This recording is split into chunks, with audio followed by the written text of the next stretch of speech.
Ya o evdə ola bilsin bir toqquşmalar var da.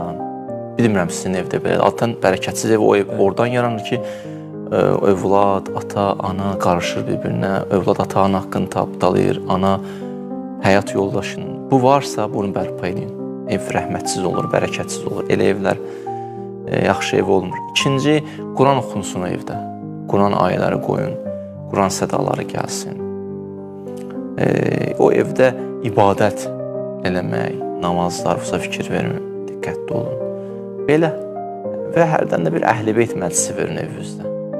Əhl-i Beyt məclisi və qonaq gəlsə, hədisdə var ki, qonaq özü gələndə ruhsunu gətirir, gedəndə də bəlaları yığıb-yığışdır aparır. Hədisdir. İnşallah. Qonaq, o xanımlar ki, sevmir bəzi vaxtlar kişilər evə qonaq gətirə bilmir, ha? Dava qırğın düşür, ha? Xanımlar hədisi siz üçün deyim. Evə gələndə evindən bütün o xəstəlikləri, bəlaları yığıb-yığışdırır aparar.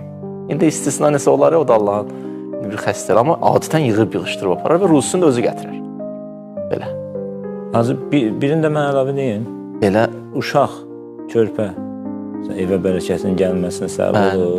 Mən oxumuşam, var. Övladın gəlişi bərəkətdir də. Özü ilə ruzu da gətirir. Bəli. Allah övladı olmayanları sevindirsin inşallah. Onları da Hacı dua edin də onlar üçün də. Dostlar var, bir neçə nəfərin niyyətim, nəzərimdə var ki, övlad həsrətindədirlər. Dua edin Allah onlar üçün inşallah. Övladı olmayanlara, məxsusən nəzərimizdə olan Hacı Oktayın əziz qardaşım, nəzərində olan o kəslər ki var, Allah tezdən onlara övlad nəsib eləsin. Amin inşallah. Allah razı olsun Hacı, var olasın. Çox sağ olun.